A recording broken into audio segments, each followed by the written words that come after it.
Okay, so today we are diving into a pretty interesting source, going down the Instincts Guide to Oral Sex. By Ben R. Rogers and Joel Perry, right? Yep, that's the one. And it's pretty direct. It is, yeah. Definitely cuts to the chase. I mean, the title alone kind of tells you that, Exactly. So our mission, should we choose to accept it, is to sift through this very candid guide. right, and extract those nuggets of wisdom, those genuinely helpful insights. And maybe uncover a few surprises along the way. For sure, because it draws on not just, the author's own opinions. Well, no, they actually include findings from the Yeah. survey they did online through Instinct magazine. It had like 645 respondents. Oh, wow. Okay, so they've got some data to back things up. They do, yeah. But just a heads up, Mm-hmm. it is meant to be humorous Mm-hmm. and pretty open. So we might encounter some colorful language. Definitely. But, their goal is to be practical, to Yeah. give like actionable advice. Got it. So if you're listening to this, consider this your crash course. Your shortcut to all the key ideas and techniques, Yeah. whether you're just kind of curious about the topic Or maybe looking for specific tips. or even just intrigued by like what the data says. Right. We're going to break it all down. So let's jump right in. The book kicks off with an intro titled The Meaning of Life. Pretty bold, right? Yeah, very philosophical. But they quickly clarify they're not actually tackling those big existential questions. Yeah, their version of finding the meaning of life. It's learning to give amazing oral sex. They're not messing around. Not at all.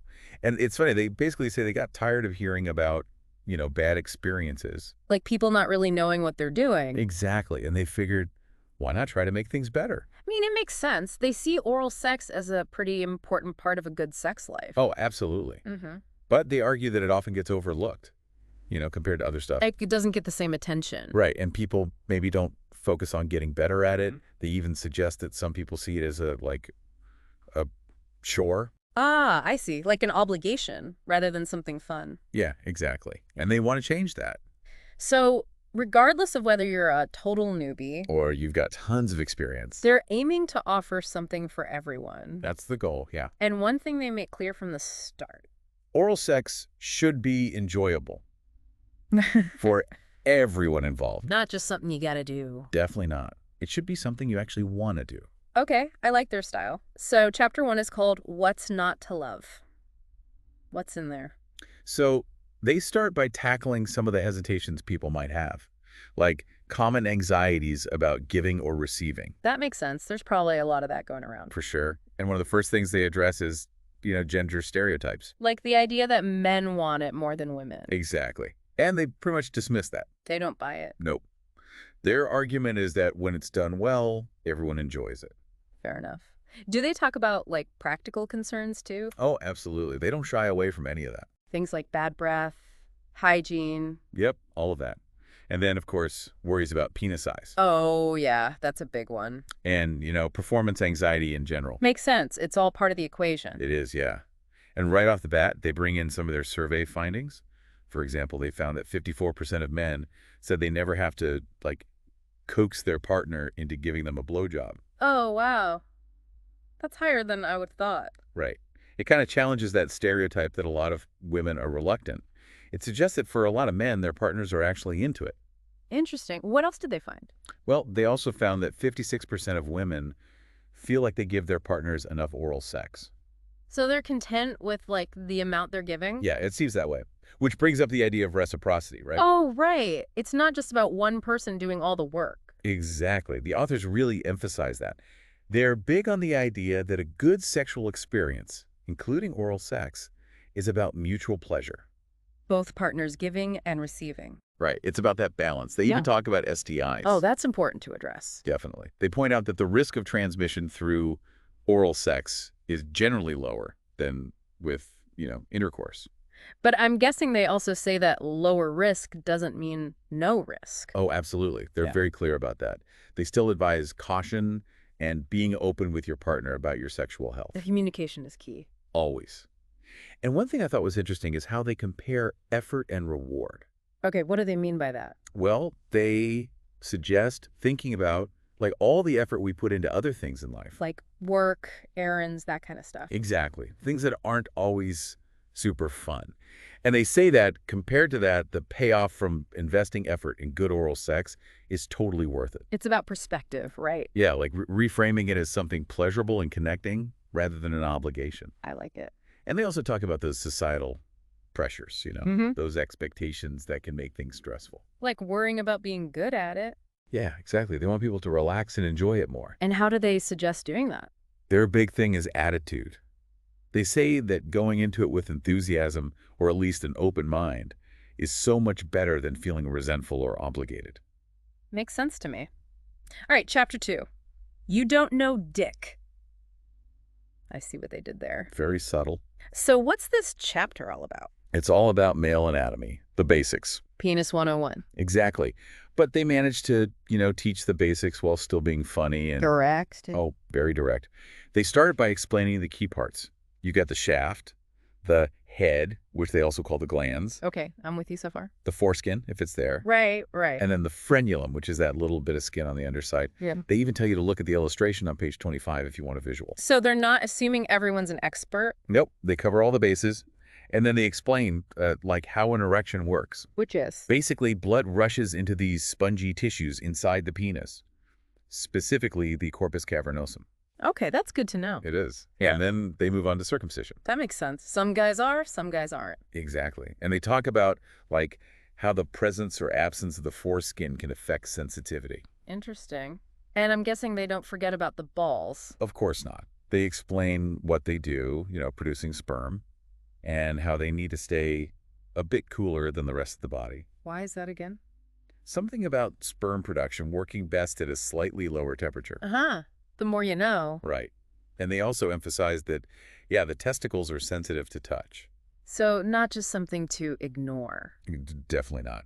Then they get to the topic everyone wants to know about.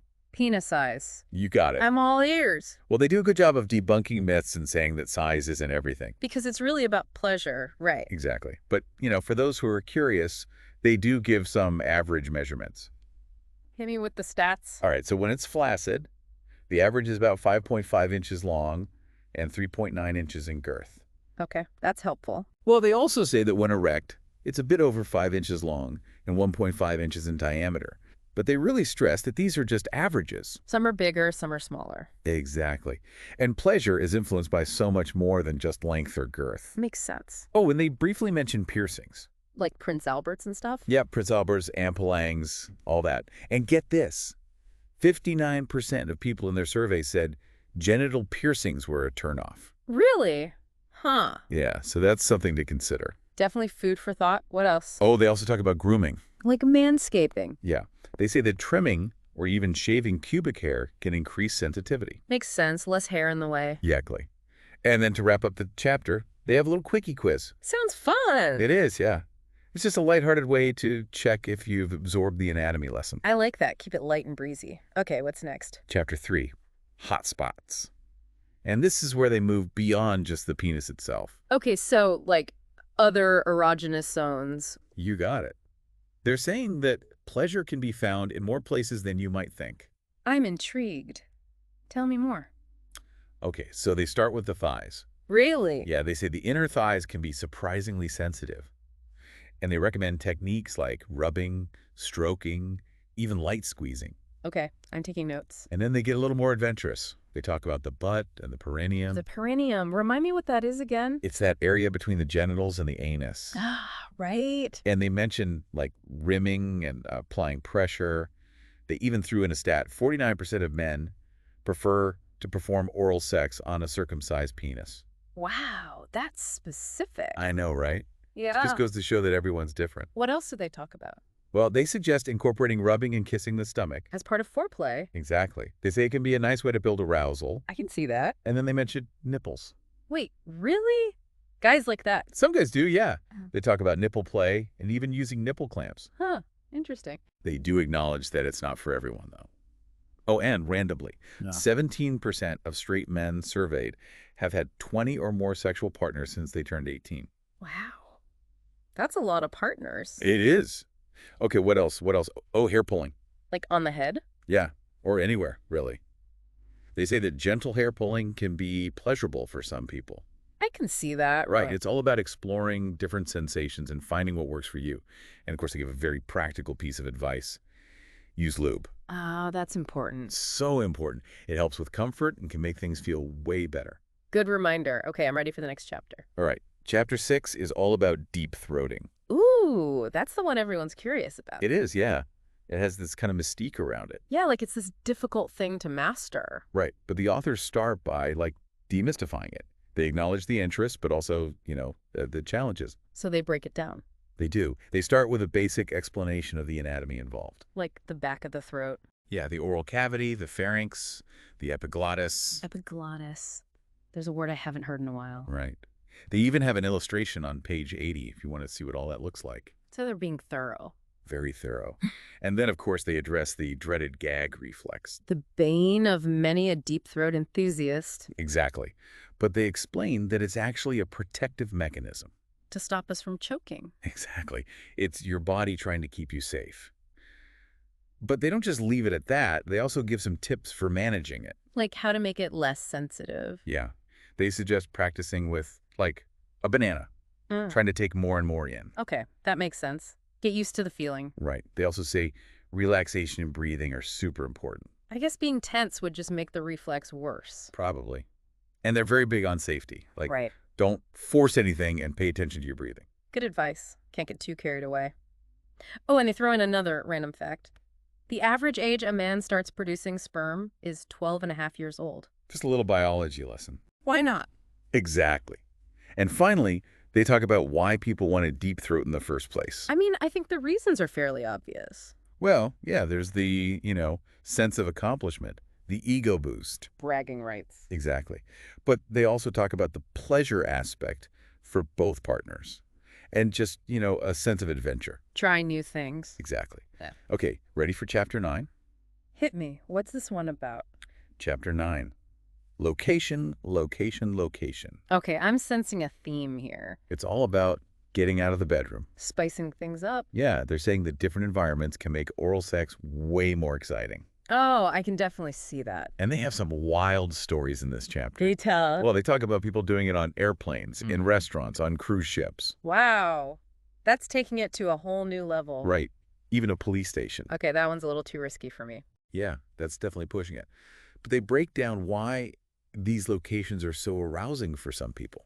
It's the risk of getting caught, the public aspect, the unexpectedness. Adrenaline rush. Exactly. Yeah. And of course, if your partner is into it, that adds to the excitement. Makes sense. And they have some more survey data here. Did you know that 65% of gay men like the taste of semen? No, I did not know that. See?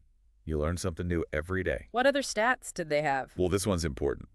37% of men said their partners rarely ask them what they like during oral sex. Oh, that's a shame. Communication is so important. It is. And this one's even more telling. 48% of people said they'd give better head if their partner would just tell them what they want. So guys, speak up. Exactly. It all comes back to communication. Makes sense. And they do talk about that element of risk and thrill, how it can be a big turn-on for some people. I get that. Pushing boundaries, trying new things. Right. But they always bring it back to consent. Even if you're in a crazy location, both people need to be comfortable and into it. It's not hot if someone's not feeling it. Exactly. So we've covered a lot of ground here. What are your biggest takeaways from all of this?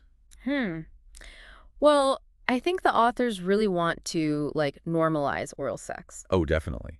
They're trying to make it less taboo, more accepted. And they're saying that it can be this, incredibly pleasurable experience. If you know what you're doing. Exactly. Right. But they also emphasize that it's not just about the mechanics. It's about, exploring different things, trying new techniques. And figuring out what works for you and your partner. Right, because everyone's different. Exactly.